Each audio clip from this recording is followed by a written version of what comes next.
My name is Jacob Bul. I'm co-founder and media coordinator of Anataban Art Initiative. Anataban Art Initiative is a creative platform that is used as an avenue for the youth of South Sudan to talk about issues of concern in the country, primarily the issues of conflict, peace building, community engagement, and youth empowerment. Coming to the issue of climate change in South Sudan, this has been a critical issue over the last 3 years, with flooding being majorly the problem. Some people are saying that since 1962, the worst flooding that we have faced is what is now happening in South Sudan. This flooding has really come in with a lot of repercussions. This includes livelihood of people being affected, people migrating from their homes and leaving their homes and trying to find higher grounds, of which there are few, and a lot of people are congesting in these small or rather higher grounds.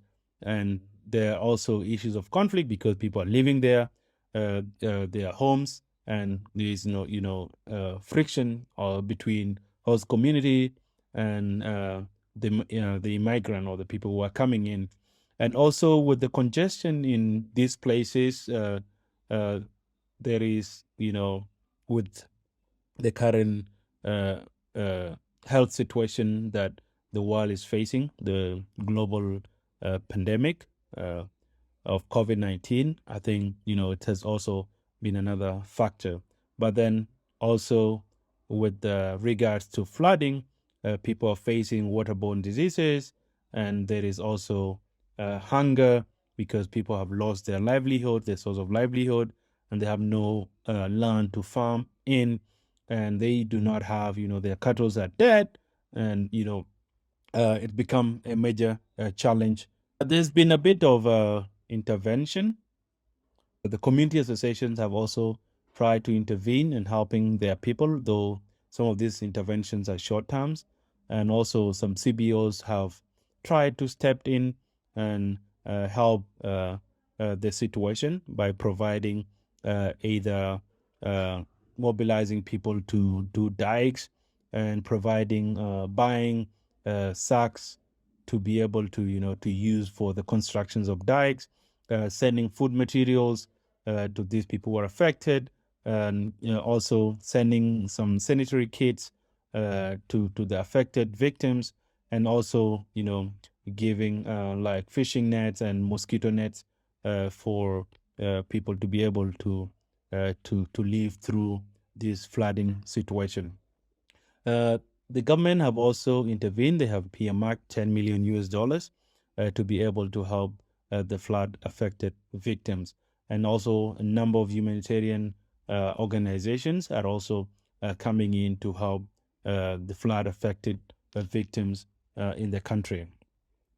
CSOs, government, why have they responded to this issue? You have organizations like the Norwegian Refugee Council, you have organizations like LWF, you have organizations like CRS, you have IOM, you have Tier Fund, you have HealthLink, and you have China Aid, and also you have government uh, intervening to help, and you also have like China Aid to also have. You also have like organization like IRC, as well as community association that are trying to help in this situation. There is also the UN, the UNMISS, UN United Nations mission in South Sudan. They're also helping in the communities that are affected in building dikes with them, that may be giving out their machineries to be able to help the communities to build dikes. So the other problem that have been faced because of flooding, other than migration, is basically diseases, and hunger. There are waterborne diseases that are affecting people, they're affecting young children. And also, kids are no longer going to schools. You know, people are in desperate needs of humanitarian assistance. Uh, you'll find that, for you to survive in these areas that are flood affected, people are entirely dependent on wild food. People are eating water lilies. People are feeding on maybe fish, but then, people, people are getting malnourished. To be honest, we are only focusing on short-term uh, solution. But then we all know that the issue of climate change is not something that is going to happen one, and that is it. There has to be a long-term plan. Government agencies need to intervene and find ways on how to come up with a long-term solution toward this problem that we are facing. Thank you.